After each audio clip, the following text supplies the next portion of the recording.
All right, let's just dive right into this. Welcome to This Explainer. Today, we're exploring a truly grim, dark, gothic fable. I'm talking about a journey to the jagged spires of the glass library to witness the absolute ultimate audit of existence, the final accounting. We'll be decoding the incredibly complex Nietzschean philosophy and philology hidden inside the story of the Crow and the Jester. So, picture this massive clash between two towering conceptual figures, right? You've got the Jester, who loudly proclaims himself the Ubermensch, and the Crow, this relentless, unblinking, observing entity. If you're into the intersections of narrative, deep philosophy, and, the literal unmaking of meaning, you are absolutely in the right place. Now listen to the haunting arithmetic of this world for a second. Every broken vow is accurately accounted for as thermodynamic noise. Wow. That perfectly sets up the mythic, almost industrial tone of this fable, doesn't it? We aren't just tossing around abstract ideas here. We're talking about the final accounting within what's known as the void ledger. Think of this ledger as a zero-point matrix. It's this utterly silent register where the messy, kinetic noise of a human life, all those broken vows, all your struggles, is prepared to be totally stilled. It's a universe where literally nothing is forgiven, but absolutely everything is meticulously, coldly calculated. So to really wrap our heads around this grim arithmetic, we first have to understand the auditor itself. Perched way up high on the glass library, the Crow functions as a philological zeitgeist, the spirit of the time. But listen, this isn't some passive floating spirit. It actually acts as a darkly subverted psychological superego, an eye that literally never turns away. The Crow unblinkingly projects all the cynical knowledge it harvested from the psychological ruins of what Nietzsche called the higher men. It just sits there, right? Coldly mocking the Jester's big claim to be the Ubermensch, essentially saying that the Jester's supposed mastery is just a mask hiding a much colder void, and a really desperate attempt to ignore the ledger that's telling his every single move. And this brilliantly illustrates the core clash of our fable. It's a massive dialectic showdown. On one side, we have the Jester, fiercely defending his apotheosis. He laughs with his mechanical sound, kind of like grinding tectonic plates, claiming he embodies the necessary fire. To him, absolute nihilism is absolutely required to burn down the bridges of the past. It acts as a catalyst for the thermal volatilization of identity, basically burning away everything that makes you, well, you. He wants to smash the cage of existence into pure structural clarity. But then on the flip side, we have the Crow's cynical knowledge. The Crow argues back that the Jester's aesthetic detachment is just a fetish of form, basically a desperate performance to ignore the crushing weight of the final accounting at this observational ground zero. Okay, so this conflict actually builds into something horrifyingly mechanical, the black metabolic harvest. The Crow doesn't just watch the ledger, it literally consumes things to balance the books. The mechanics of this unmaking are wild. First, it gathers the sterile data from failed human philosophies.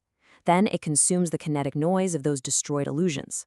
Next, it transforms that residual vibration, distilled from souls, into metabolic fuel for its own agonizing evolution. And finally, this entire harvest shatters that human fetish of form. By recycling all this thermodynamic noise, the Crow becomes an active player in the unmaking, using the industrial power of the sapphire forge to bring the ledger to a perfect zero balance. So that brings up a really crucial question. Who killed the gods of pity? As the Crow ruffles its oily, shimmering feathers, it introduces a deep, dark psychological shadow into our narrative. I'm talking about the figure known as the ugliest man. The ugliest man actually murdered God, specifically, to escape the crushing burden of pity. By bringing him up, the Crow pivots the whole narrative. It suggests that the Jester, who starts around claiming he's moved past all this as the master of the horizon, is actually still deeply haunted by this regression. The ledger, as we know, definitely hasn't forgotten this original sin.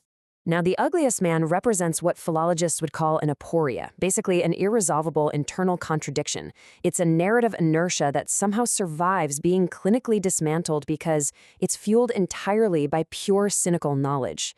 The spirit of the time insists this ugliest man is a hollow vessel, a reservoir for a shadow made of chaos and ink that literally no arithmetic can solve. The Crow uses this shadow to prove a massive point. Even the herald of the lightning, the Jester himself, is still anchored to the psychological decay of the mountain's desolate landscape. It totally defies the perfect geometric symmetry the Jester is trying so hard to present to the void ledger. So the crucial point here is how the Jester defends his madness. Pointing a finger of coherent blue light, he points straight to kinesis, which is a voluntary, absolute emptying of the self. He argues that the murder of God was an ontological necessity, a required step to clear the stage for the unblinking judge. To him, this ground zero emptiness is required to prepare biological tissue for metabolic reduction into a non-reactive slurry. Essentially, you have to completely hollow out existence before you can rebuild it, and the jester fully embraces this. He asserts he is the laughter that confirms this destruction, claiming the will to power absolutely must shatter the fetish of form, turning a shadow into the industrial finality required for the final accounting.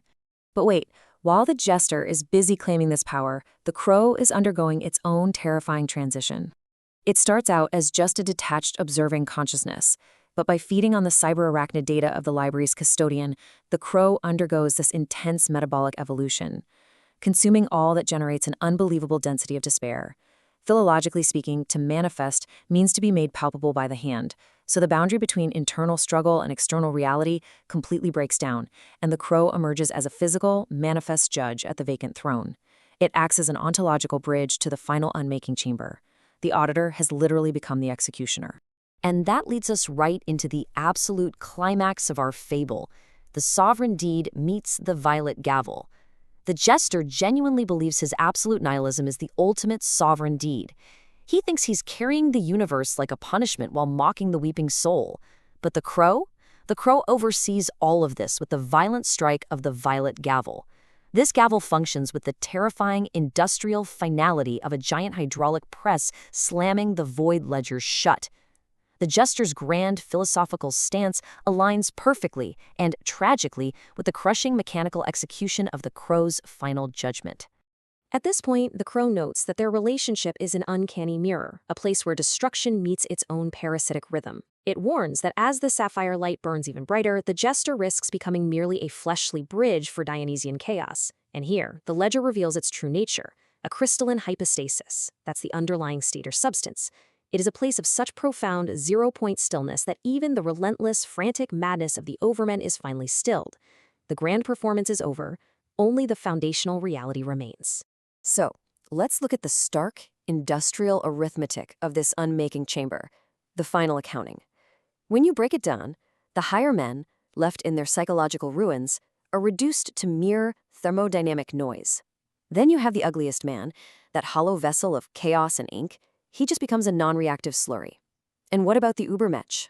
The jester, acting as this fleshly bridge of absolute nihilism, is ultimately reduced to nothing but a silent line item in the void ledger. All those profound identities, all those epic cosmic struggles, are completely dismantled into these clinical, undeniable results. The math of this final accounting leaves us with some truly tragic Nietzschean subversions. The end result is either a total regression into a man-beast or the creation of a savage, entirely new purpose. But both the crow and the jester ultimately recognize a really dark truth here. The quest for arithmetic perfection leaves the cosmic record permanently incomplete and absolutely corrupted. By trying to silence all that thermodynamic noise, they achieve a state that requires nothing more from the universe. It is, quite literally, the perfection of a nothingness. Zero. In the profound silence following this arithmetic, the internal consciousness voltage is permanently fixed at absolute zero.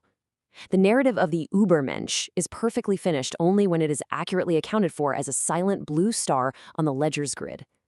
We're just left staring at the absolute stillness of the void. So as we wrap up this incredibly dark exploration of the glass library, I want to leave you with something to really think about.